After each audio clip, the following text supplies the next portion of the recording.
की राजनीति में कब कौन सी बात को लेकर चर्चा शुरू हो जाए ये कोई नहीं जानता, क्योंकि बिहार की राजनीति बेहद ही अलग राजनीति है।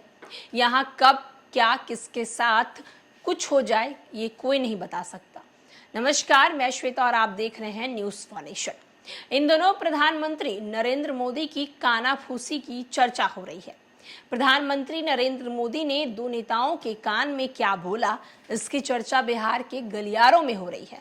बिहार की राजनीतिक गलियारों में अब उन बातों को लेकर कानाफूसी चल रही है कि प्रधानमंत्री नरेंद्र मोदी ने उन नेताओं की कानों में ऐसा क्या कहा। नाराज नेताओं को कैसे मनाना है, पीएम नरेंद्र मोदी से बेहतर कौन जानता है।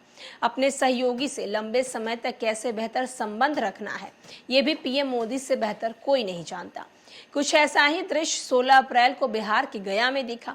पीएम मोदी ने रैली मंच पे एक साथ कथित तौर पर नाराज दो नेताओं को एक साथ सीधे साफ साफ संदेश दे दिए कि एनडीए में ठीक है।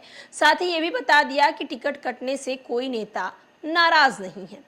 दरअसल बिहार गया रैली में पीएम मोदी जनता को साधने के साथ साथ अपने सहयोगी के घनिष्ठ संबंध बनाए रखने का भी प्रयास किया।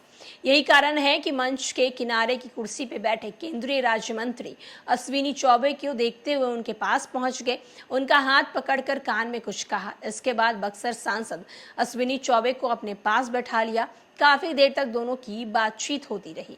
इसके बाद नरेंद्र मोदी एलजेपी नेता पशुपति कुमार पारस के पास पहुंचे, उनसे बातें की। बिहार के दो बड़े नेताओं को पीएम मोदी की मंच पर हुई कानाफूसी का वीडियो सोशल मीडिया पर अब वायरल हो रहा है। बिहार की सियासत में चर्चा तो अब ये हो रही है कि पशुपति कुमार पारस अश्विनी चौबे की आलोचना करने वाले आलोचना करते रहे, लेकिन पीएम मोदी ने जो मंच पर सम्मान दिया उससे साफ है कि एनडीए और बीजेपी के अंदर सब कुछ ठीक है।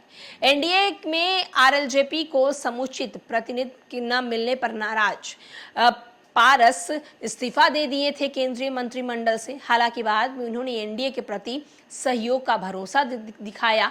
यही कारण है कि अब वे चुनाव प्रचार में नजर आ रहे हैं। दूसरी ओर बक्सर से टिकट कटने के बाद चौबे जी भी नाराज चल रहे थे, लेकिन गया में मंगलवार को रैली में तस्वीर जो सामने आई उसमें साफ साफ दिख रही है कि एनडीए में सब कुछ ठीक है। जो नेता कल तक नाराज थे अश्विनी चौबे और पशुपति कुमार पारस, अब वो एनडीए के प्रचार प्रसार में नजर आ रहे हैं, पीएम मोदी के साथ एक मंच पर नजर आ रहे हैं। अश्विनी चौबे बेहद ही नाराज थे, बक्सर से उनका टिकट कट गया।